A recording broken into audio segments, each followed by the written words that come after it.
기도로 시작하겠습니다. 하늘에 계신 아버지, 오늘 아침에 또 일찍 이렇게 다시 만나서 말씀을 연구할 수 있는 시간을 주셔서 감사합니다.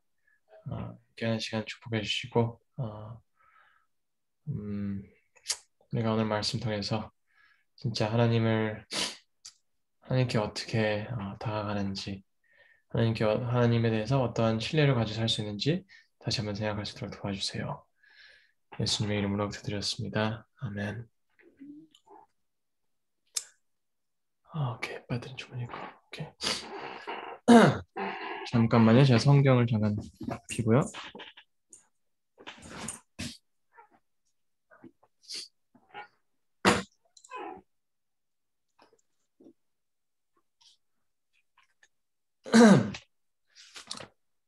누가 시작하기 전에 누가 마태복음 마태복음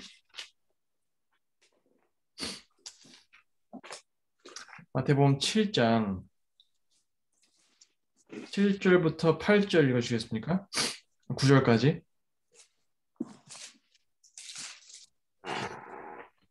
7장 8, 7, 8, 9요. 예. 네. 구하라 그러면 너에게 주실 것이요. 찾으라 그러면 찾을 것이요. 문을 두드리라 그러면 너에게 열릴 것이라. 구하는 이마다 얻을 것이요. 찾는 이가 찾을 것이요. 두드리는 이에게 열릴 것이니라. 네, 감사합니다.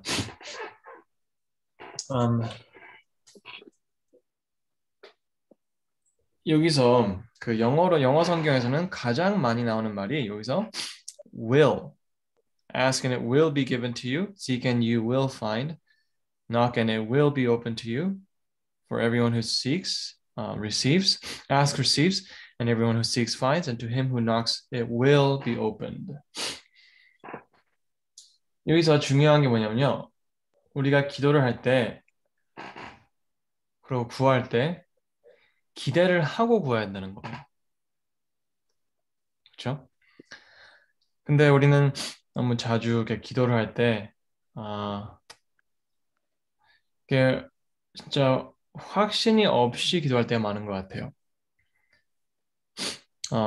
해주실 거라는 확신보다는, 주실 거라는 확신보다는, 열어주실 거 확신보다는, 해주시면 좋겠다, 열어주시면 좋겠다, 그런 생각을 할 때가 많습니다. 하지만 우리가 히브리서 함께 가서 볼 건데요. 히브리서 4장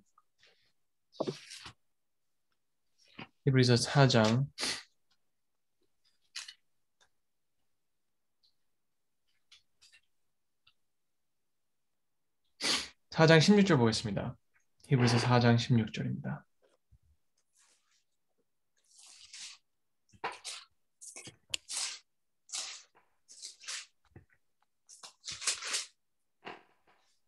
그러므로 우리가 긍휼하심을 받고 때를 따라 돕는 은혜를 얻기 위하여 하나님의 보좌 앞에 담대히 나아갈 것이니라.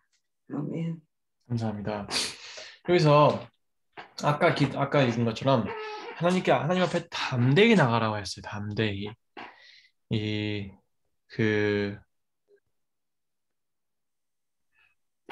필요한 걸 얻을 수 있기 위해서. 그렇죠? 근데 우리가 자주 이렇게 열심히 구하긴 하는데 이 담대함이 부족할 때가 많습니다.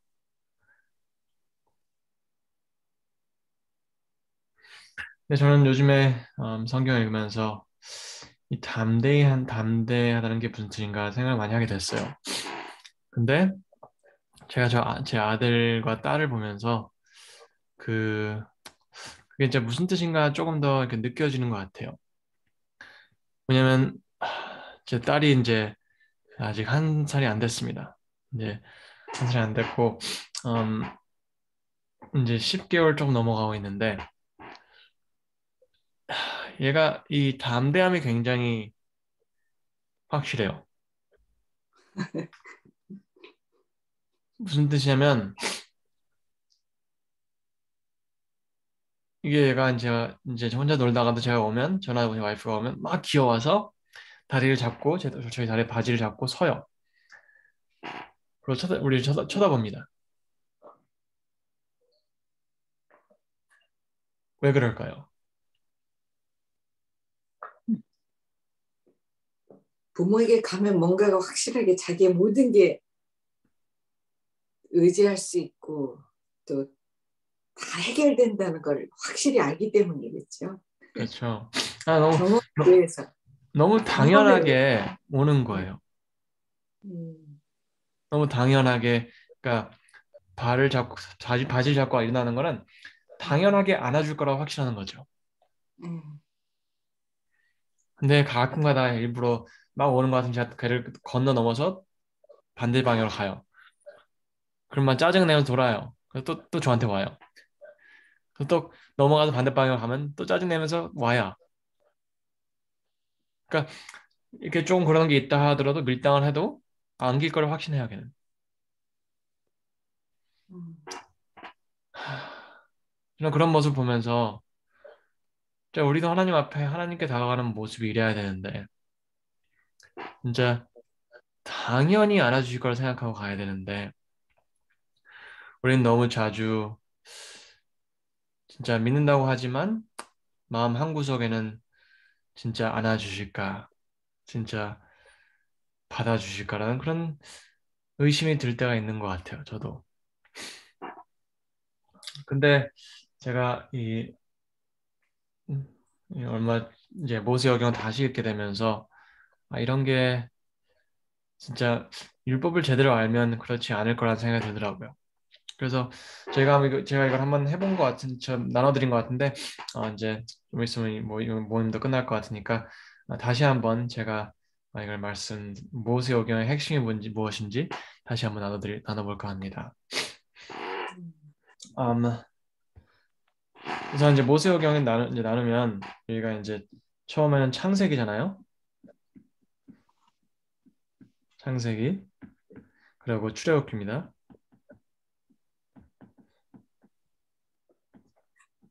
그리고 레위기, 그리고 민수기, 네, 신명기입니다.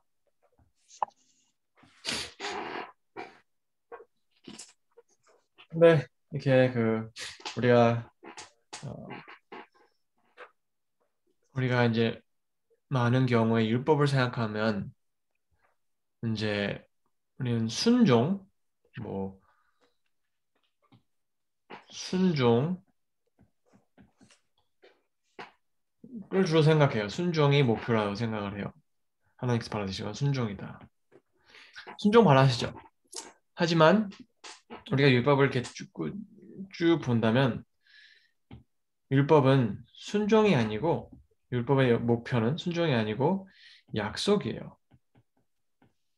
음, 이게 율법의 핵심입니다. 우리가 율법을 그러니까 율법을 생각해서 순종을 생각한다면 우리는 아직도 잘못 생각하고 있다는 거예요.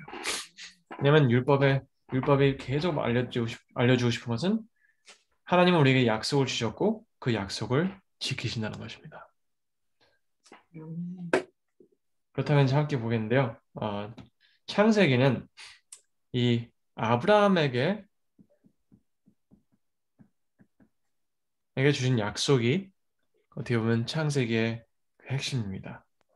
12장, 15장, 아마 17장일 거예요. 이게 아브라함에게 준 약속입니다. 근데 그 약속이 하나님께서 그에게 땅을 주시고 후손을 주시고 그들을 축복하시고 그들로 하여금 온 세상에게 축복이 될 수 있게 해주실 거라는 약속이에요. 그 약속을 이삭이 물려받고 그다음에 이제 이삭이 이 약속을 야곱한테 줘야 합니다. 그렇죠? 하지만 이삭은 아까 저번에 함께 본 것처럼 이삭은 이 약속을 하나님이 주라고 하신 사람한테 주려고 하는 것보다 자기가 주고 싶은 사람한테 주려고 합니다. 근데 그게 음, 에서죠. 그래서 이 이삭의 잘못된 선택 때문에 우리는 그 이삭과 야곱의 이야기를 주로 야곱 잘못으로 돌립니다.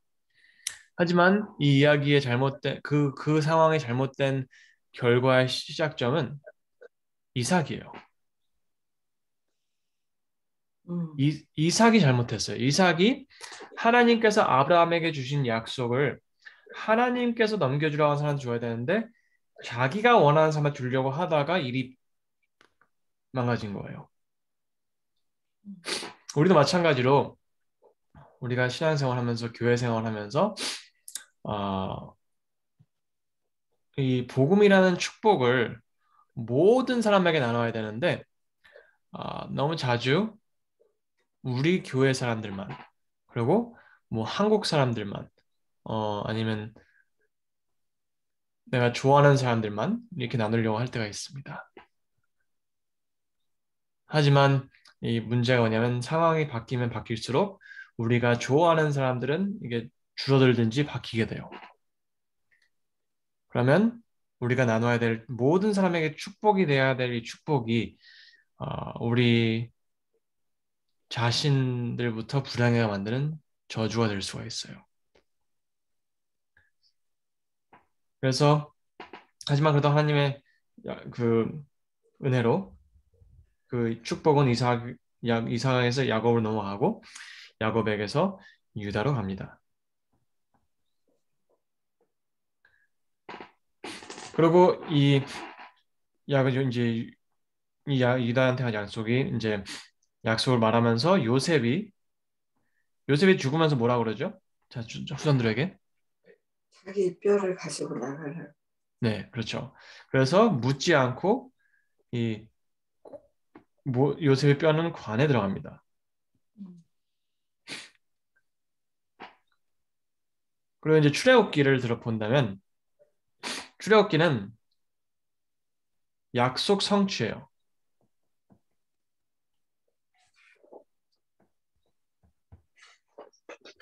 약속 성취. 여기서 하나님 그 출애굽기 그 앞에 보면 하나님께서 그들 아브라함과 이삭과 야곱과 한 약속을 기억하셨다고 합니다. 기억. 음, 이거를 기억했다는 거예요. 약속을. 그래서 출애굽을 합니다. 그래서 출애굽이 있는 거예요. 그렇다면 우리는 이 출애굽기를 창세기를 제대로 이해하지 않고는 출애굽기를 이해할 수가 없습니다. 왜냐하면 출애굽기는 창세기가 있기에 가능한 거예요. 만약 출애굽기 창세기가 없었다면 이스라엘은 영영토록 애굽의 속박에 있었을 겁니다. 하지만 그때 모세가 애굽을 떠나면서 누구의 뼈를 가져가죠?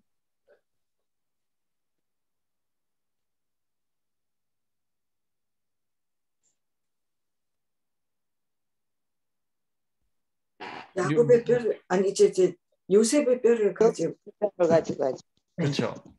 그러면 음, 이 요셉의 뼈를 가져가는 게 무슨 상징이냐면 음, 요셉이 바라던 그 약속이 이루어졌다는 거예요.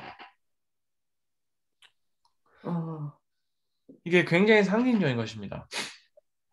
그러면 이 아브라함의 약속을 기억하셨다 그 말씀은 이제 출애굽기 제가 함께 볼 건데요. 출애굽기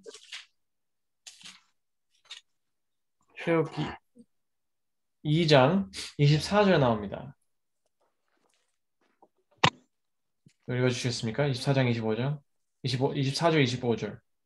책도 안 보고 게으름 피고 있구나. 하나님의 그 고통 소리를 들으시고 아브라함과 이삭과 야곱에게 세운 그 언약을 기억하사 이스라엘 자손을 건념하셨더라. 네, 감사합니다. 그러니까 출애굽기는 시작부터 가장 중요하게 우리가 이제 이해했으면 하는 것이 뭐냐면 이 약속을 기억하심으로 출애굽기가 일어났다는 것입니다. 근데 이제 그러면 약속으로 인해서 그들을 구원하십니다. 그렇죠? 약속 때문에. 근데 이 32장 출애굽기 32장 보겠습니다.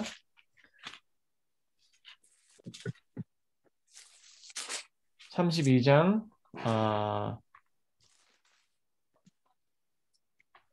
13절입니다. 주의 종 아브라함과 이삭과 이스라엘을 기억하소서. 주께서 주를 가리켜 그들에게 맹세하여 이르시기를 내가 너희 자손을 하늘의 별처럼 많게 하고 나의 허락한 이 온 땅을 너희 자손에게 주어 영영한 기업이 되게 하리라 하셨나이다. 네, 감사합니다.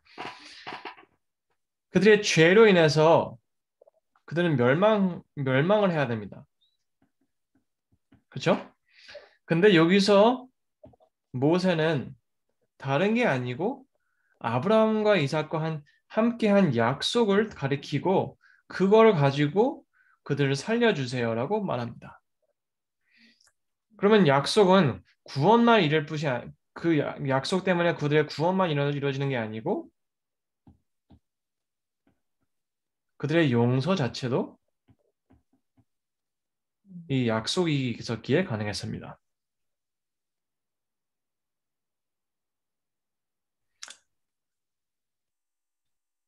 그런 다음에 오는 게 이제 레위기입니다. 레위기. 그러면 여기서 이제 이게 레위기는 뭐 어떻게 되냐면 레위기는 이 약속으로 인해서 우리가 이제 여기서 본 약속,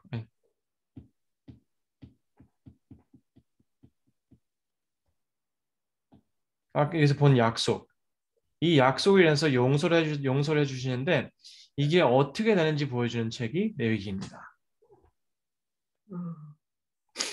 레위기에서는 성소 제도를 주십니다. 성소 제도를 주시는데 성소 제도를 통해서 해주시는 게 용서죠. 근데 왜 용서를 하시려면 생각해보세요. 왜 용서가 필요할까요? 여기서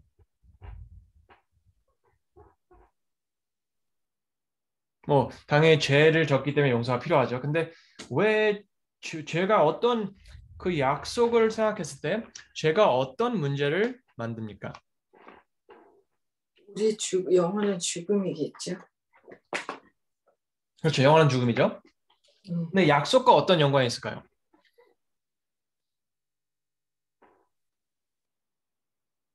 그 약속 때문에 우리를 하나님께서 그 영원한 죽음에서 건지셔서 하나님 앞으로 이끄시지 않을까요? 그렇죠.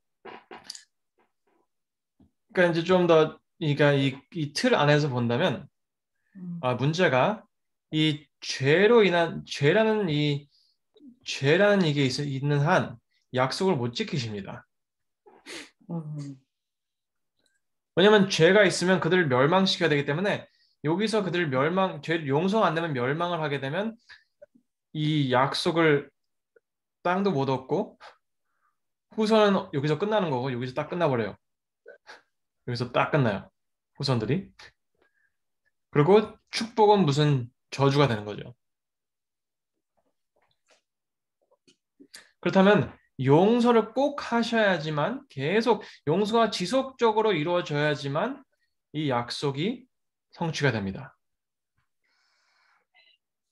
그러면 레위기 자체도 이 창세기를 이루기 위해서 주신 것입니다.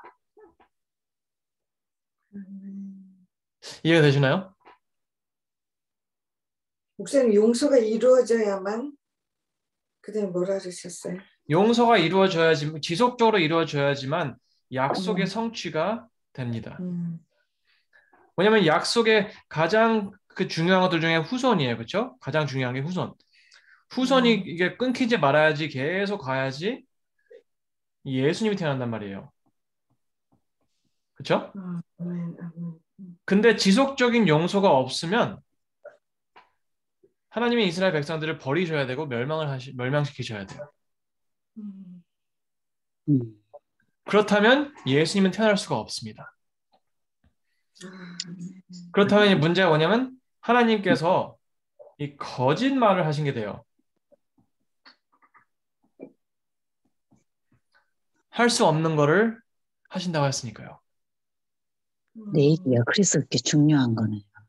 그렇죠.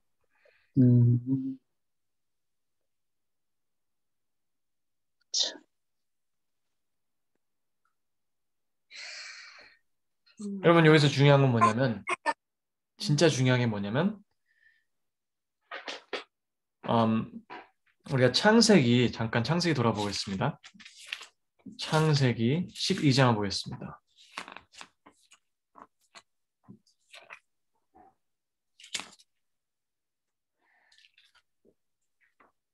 창세기 12장 1절부터 3절 보겠습니다. 여호와께서 아브라함에게 이르시되 너는 너희 본토 친척 아비 집을 떠나 내가 내게 지시할 땅으로 가라. 내가 너로 큰 민족을 이루고 내게 복을 주어 내 이름을 창대케 하리니 너는 복이 근원이 될지라. 너를 축복하는 자에게는 내가 복을 내리고 너를 저주하는 자에게는 내가 저주하리니 땅의 모든 족속이 너를 인하여 복을 얻을 것이니라 하신지라. 감사합니다. 여기서 영어 성경에서 가장 많이 나오는 그 문장이 I will. I will. I will make you a great nation. I will bless you. I will bless those who bless you, and those who curse, I will curse. Right? 그러니까 여기서 하나님께서 계속 집중적으로 말씀하시는 것은 네가 뭘 해라가 아니고 내가 뭘 해주겠답니다. 아멘. 여기서 아브라함이 해야 할 것은 그냥 믿는 거예요. 근데 우리는 너무 자주 우리 신앙생활이나 우리의 구원을 생각할 때 내가 뭘 해야 되는지라고 생각을 합니다. 하지만 여기서 아브라함 이 성경의 모든 것의 시작점인 아브라함의 약속. 여기서부터 가장 뚜렷하게 보이는 것은 우리 이 신앙생활의 모든 책임은 하나님께 있다는 것입니다. 그리고 이 약속이 이삭한테 가서도 똑같고 야곱한테 가서도 똑같고 유다한테 계속 똑같습니다. 이 모든 책임은 하나님께 있다는 것입니다. 그렇다면 레위기에 말하는 이 책임의 시작 모든 약속의 책임은 이 하나님께 있다면 우리의 구원도 하나님 책임이고 우리의 죄도 전적으로 하나님 책임입니다. 그러면 목사님,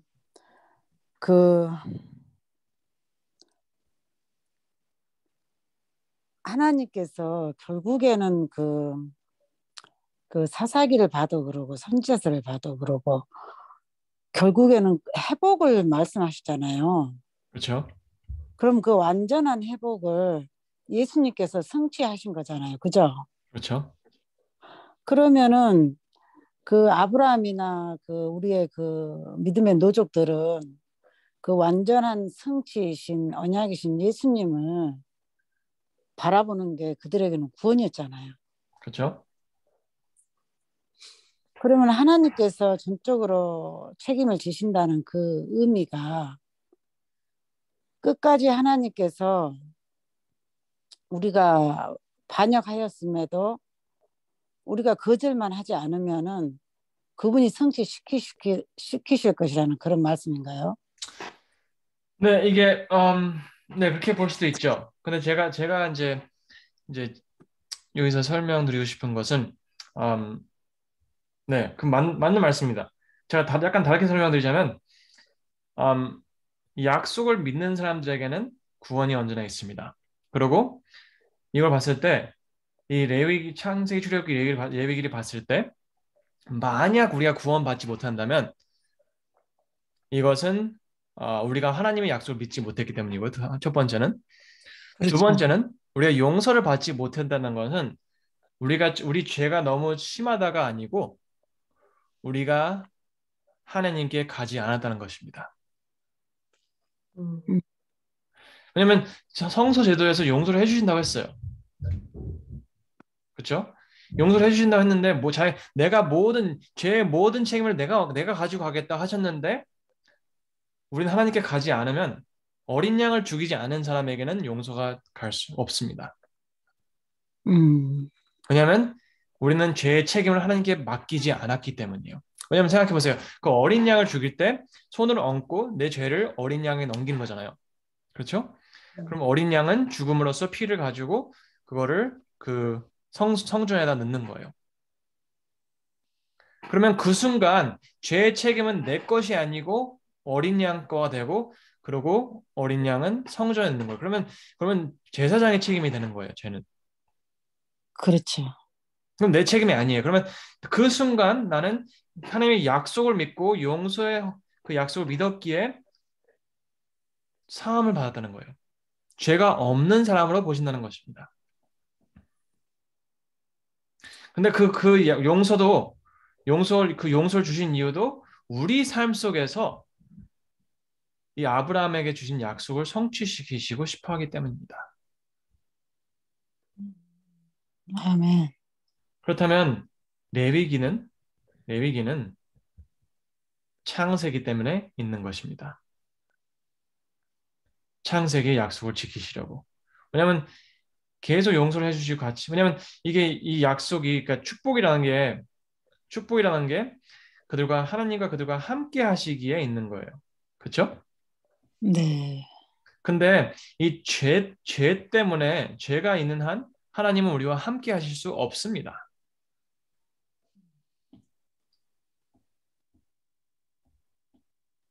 죄가 있으면 우리와 함께 하실 수가 없어요. 그래서 죄를 없애셔야지만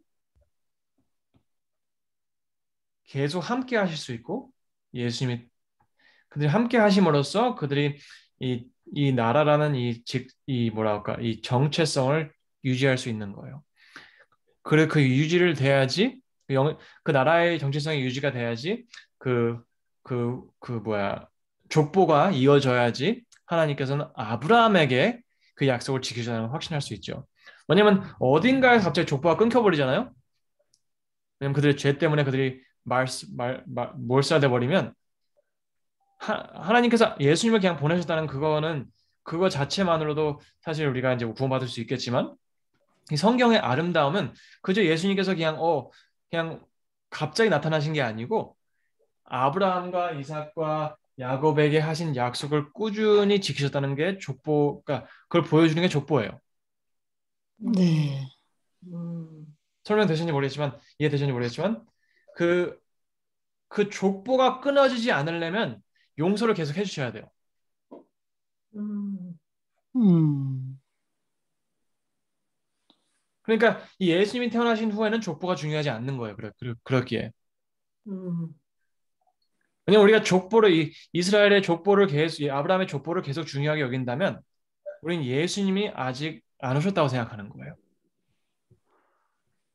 참 족보가 그렇게 중요해. 그렇다면 이 용서라는 것은 창세기의 약속을 지키시기 위한 것입니다. 그럼 음. 우리가 하나님께 이 담대히 나갈 수 있는 이유는, 용서받을 거라는 확신을 갖고 나갈 수 있는 이유가 이 약속 때문이에요. 약속. 하지만 이거를 보면서도 이 배반한 게 민숙입니다. 무슨 뜻이냐면 이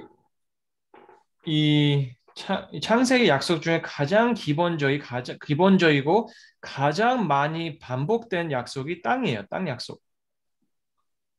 내가 너희 자식 후손들에게 땅을 주겠다. 왜냐면 그들이 이 땅에 살고 있다는 것 자체가, 여기 나중에 와서 이제 여기 들어간 땅에 살고 있는 것 자체가, 이스라엘이란 나라가 있는 그 자체가 이 후손의 약속과 축복의 약속을 이루어질 거라는 가장 매일매일 볼 수 있는 증거예요. 그렇죠? 내가 이 땅에, 그러니까 이스라엘 백성들이 가나안에 살고 있다는 그것 자체가 언젠가는 우리를 통해서 하나님께서 메시아를 보내실 거라는 가장 명백한 증거였던 거예요. 그러면 이 땅의 약속은 이 약속 중 가장 기본적인 약속입니다. 음. 하지만 민수기에서 그들이 의심한 약속은 이 땅에 대한 가장 기본적인 약속을 지켜주실 거라 믿지 못한 것입니다.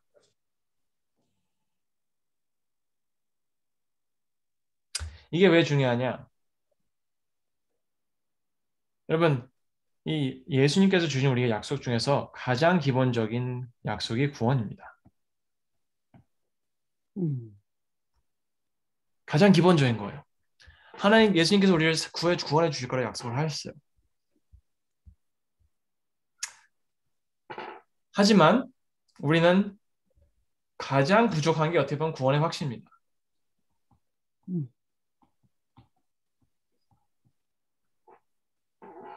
진짜 하나님께서 우리를 구원해 주실 거라는 확신이 부족해요.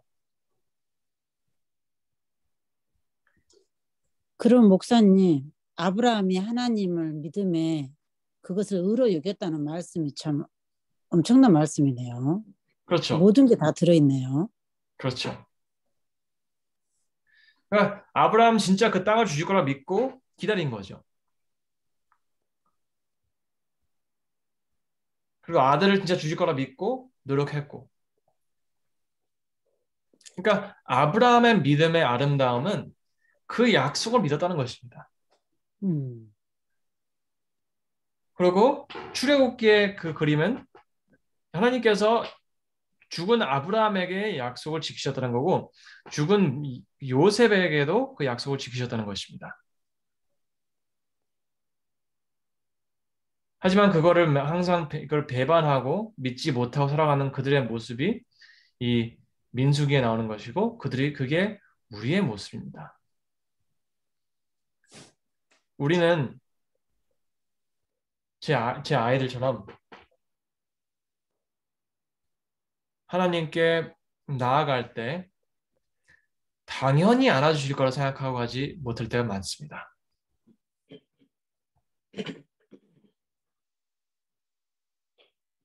내가 좀 더 노력하고 내가 조금 더 잘하고 내 삶이 조금 더 좋아졌을 때 하나님께 가야지라고 생각하는 사람들이 많습니다.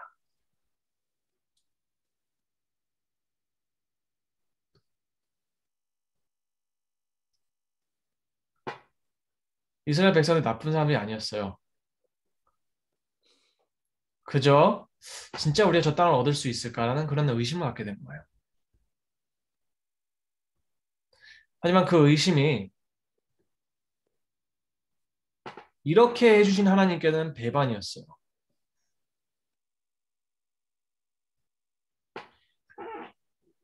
부모들이 아이들과 이렇게 사이가 안 좋아졌을 때도 왜 마음이 아픕니까? 부모의 마음을 모르니까. 그렇죠. 음, 내가 너한테 이렇게까지 해줬는데 너는 왜 나를 이렇게 못 믿냐 이거예요. 그건 참 애매한 게 그거는 뭐 그 아이를 때려도 이해를 못해요. 그리고 뭐 막 사준다고 해도 막 해준다고 해도 그걸 이해를 못해요. 이 사랑이란 것은 쓸데없이 막 해주는 것도 아니고 또 쓸데없이 엄하게 하는 것도 아니에요. 저는 그래서 참 사랑을 한다는 게 참 힘들더라고요. 아이들을 사랑한다는 게. 뭐냐면 너무 이해 차이가 있으니까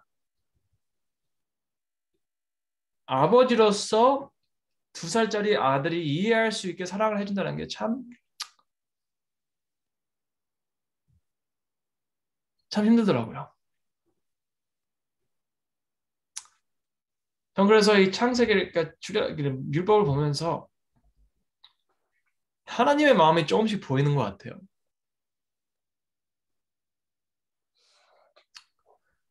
하나님은 우리를 너무 사랑하시는데 우리가 이해할 수 있도록 설명을 해주시는 게 너무 힘드신 거예요.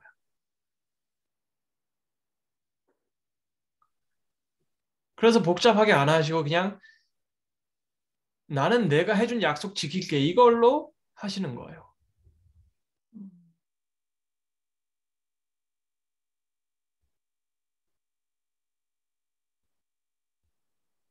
전 그래서 이 창세기 율법을 보면서 우리의 희망은 다른 게 아니고 하나님께서 해줄게라고 하신 약속을 제대로 아는 것에서 시작되는 것을 생각합니다. 그래서 예수님께서 하신 말씀이 영생은 참되신 하나님을 아는 거고 그리고 그가 보내신 예수님을 아는 거라고 했어요. 하지만 우리는 이 참되신 하나님, 구약의 하나님을 이 창세기의 약속과 출애굽기의 구원과 레위기의 용서와 민수기의 그들의 배반과 그리고 신명기의 모든 거에 되풀이한 복습을 알지 못한다면 우리는 그 하나님의 마음을 알 수가 없어요.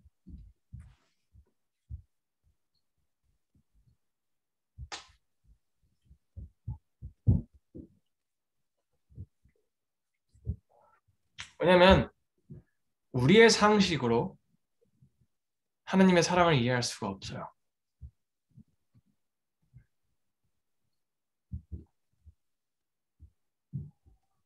저는 어제 혼자서 애를 봤어요. 제가 일주일에 2번 정도 애들을 혼자 봅니다.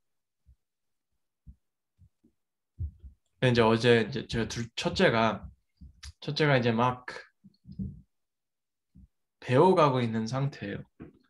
그래서 기저귀도 들숨 안 쓰고 이제 속옷 입고 기저귀 화장실 갈 때 이제 막 아빠 부르면 이제 가서 데려가서 이제 하고 막 그렇게 하는데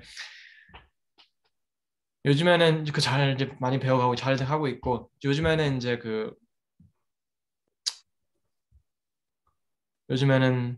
이빨 닦고 물로 입을 헹구고 이제 뱉는 거를 하는 거예요. 그래서 저는 이제 계속 마시지 말고 뱉으라고 해요. 얘가 계속 마시는 거예요. 그러니까 습관이 됐으니까 그게. 이제 전에 있던 그 치약은 이제 먹어도 되는 거라서. 그래서 제가 어제는 그래도 이제 계속 하는 이제 얘가 말 안 들어서 제가 이제 얘기를 했어요. 음, 오냐? 또 먹으면 아빠 맴매할 거예요. 뱉으세요. 근데 얘가 이제 근데 그렇게 얘기했는데 갑자기 꿀꺽하는 거예요 또.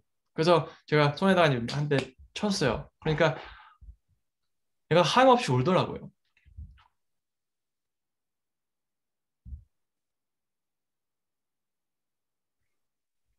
제가 마음이 얼마나 아픈지. 왜냐면 그때 느껴지는 게 얘는 아직도 애기인데 내가 왜 이렇게 참아주지 못할까 하는 생각이 드는 거예요. 그러면서 갑자기 이 하나님의 약속이 생각나고 그리고 하나님께서 얼마나 오랫동안 이스라엘 백성들을 기다려주시고 또 아브라함의 그런 실수들, 거짓말들을 이해해 주시고 용서해 주시고 기다려 주셨다는 모습을 생각하면서 참 내가 갈 길이 멀었구나 하는 생각이 들더라고요.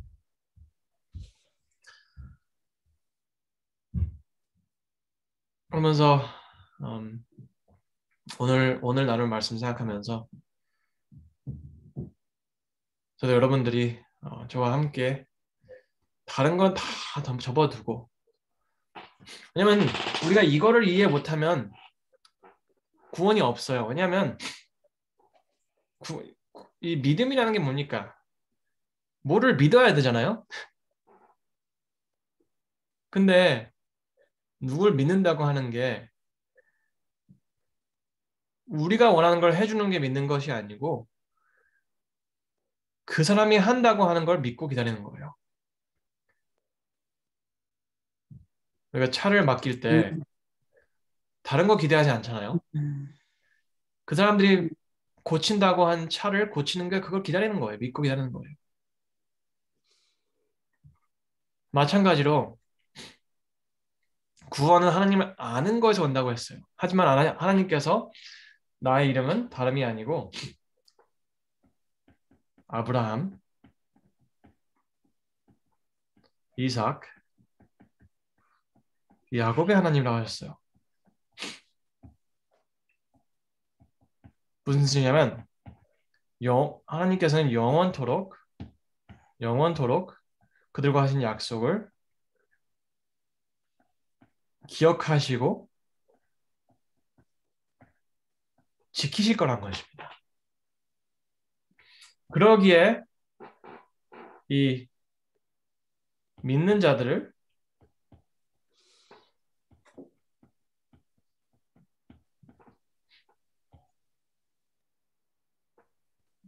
아브라함의 후손이라고 하십니다. 무슨 뜻이냐면 예수님 믿는 사람들은 이 약속에 들어가는 사람들이라는 것입니다. 예수님이 오심으로 인해서 아브라함의 후손은 족보가 아닌 믿음으로 정해집니다. 그렇다면 우리가 구원을 받으려면 가장 먼저 다름이 아니고 다른 것보다 가장 먼저 이 창세기, 출애굽기, 레위기, 민수기, 신명기의 구조를 꿰뚫어야 합니다. 왜냐하면 이 신명기의 핵심은 잊지 말라입니다. 뭐를 잊지 말라? 하나님의 약속을 잊지 말고, 그리고 약속을 잊지 말고, 약속을 해서 해주신 구원을 잊지 말고, 그리고 그 약속을 이루시기 위해서 약속하신 용서를 잊지 말고, 하지만 이 모든 와중에 우리를 계속 의심하고 살아가는 인간의 마음의 그 악함을 잊지 말라는 것입니다.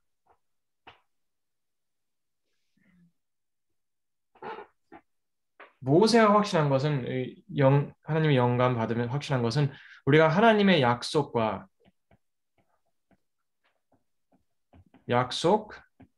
그리고 신실하심 그리고 이 하나님의 약속의 책임, 용서의 책임이죠. 이 세 가지를 잊지 않고 또 우리의 이 인간의 믿지 못할 마음 이 두 가지를 항상 기억한다면 우리는 절대 무너지지 않을 것이라는 것입니다. 근데 우리가 이 둘 중에 하나라도 잊어버린다면 우리 마음이 얼마나 하나님을 의심하기 쉬운지 잊어버린다면 우리는 길을 잃을 것이고 하나님의 약속과 신실하심과 책임을 모른다면 우리는 또 길을 잃을 것입니다. 하지만 둘 다 기억한다면 우리는 하나님의 아름다우심과 미쁘심과 우리가 얼마나 하나님을 버리기가 쉬운지 기억한다면 우리는 절대 길을 잃지 않을 것입니다. 그렇다면 우리는 그 무엇보다 먼저 다른 것부터 이것도 중요하다기보다는 이게 먼저 해야 되는 것입니다. 먼저. 이게 제일 먼저 해야 돼요. 근데 우리 참 답답한 것은 하나님께서 창세기를 제일 앞에 주셨는데 제일 앞에 주셨어요. 뒤에 갖다 붙여 어디다 막 그냥 대충 넣어놓으신 게 아니에요. 제일 앞에다 주셨는데 우리는 그거를 제대로 이해하지 못하고 넘어갑니다. 그리고 레위기도 너무나 중요한 책인데 너무 이게 겁을 먹어요. 너무 이해하기 힘들다고 생각하니까. 왜냐하면 창세기를 제대로 이해하지 않고 넘어갔는데 어떻게 레위기를 이해할 수 있겠어요? 창세기가 제 앞에 있는 이유가 있습니다. 창세기를 먼저 이해를 해야지 그다음에 출애굽기, 레위기, 민수기, 신명기, 여호수아, 사사기, 룻기, 사무엘 상하, 열왕기 상하, 역대 상하 그럼 쭉 가서 선지자들도 딱 한 다음에 나오는 게 예수님입니다.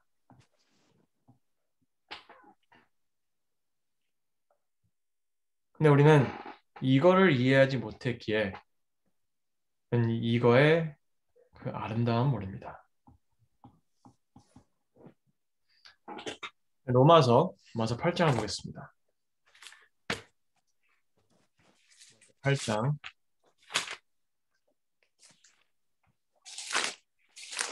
저는 이 말씀이 참 요즘 들어와서 새롭게 진짜 처음으로 이렇게 확 와 닿았어요.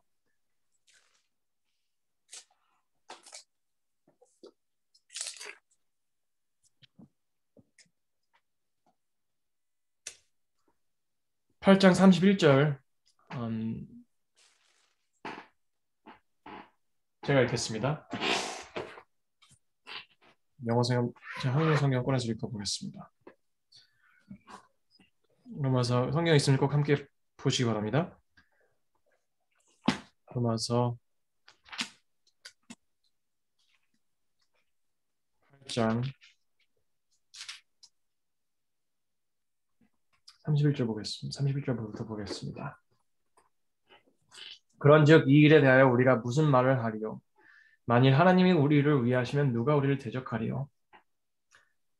자기 아들을 아끼지 아니하시고 우리 모든 사람을 위하여 내주신 이가 어찌 그 아들과 함께 모든 것을 우리에게 주시지 아니하겠느냐? 누가 능히 하나님께서 택하신 자를 고발하리요? 의롭다 하신 이는 하나님이시니 누가 정죄하리요? 죽으실 뿐이 아니라 다시 살아나신 이는 그리스도 예수시니 그는 하나님 우편에 계신 자요 우리를 위하여 간구하시는 자신이라. 누가 우리를 그리스도의 사랑에서 끊으리요? 환난이나 고난이나 곤고나 박해나 기근이나 적신이나 위험이나 칼이라. 기록된 바 우리가 종일 주를 위하여 죽임을 당하게 되며 도살당할 양같이 여김을 받았나이다 함과 같으리니 그러나 이 모든 이에 우리를 사랑하신 이로 말미암아 우리가 넉넉히 이기느니라.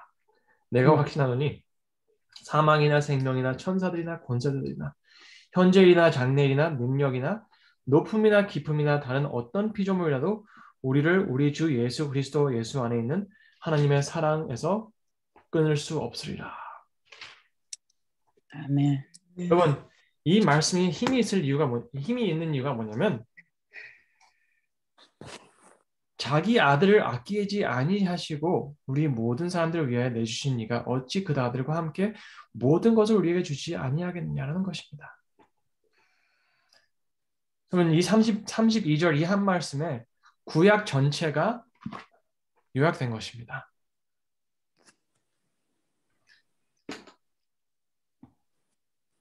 창세기에서 아들을 보내시겠다고 하신 그분이 단 한 번도 거짓말 안 하시고 예수님 보내셨다는 것입니다.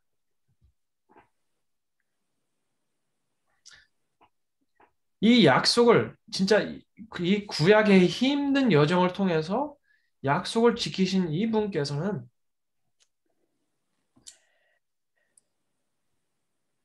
우리에게 못 해주실 게 없다는 것입니다. 그 사랑 안에서 그 사랑은 그 누구도 끊을 수 없다는 것입니다. 사망이나 생명이나 천사들이나 쭉 말하는 거 보면 어떻게 보면 구약을 요약한 거예요. 구약의 모든 일들을 돌아봤을 때 그 무엇 한 가지도 하나님의 사랑을 끊을 수 없었다는 것입니다. 끊을 수 없었다.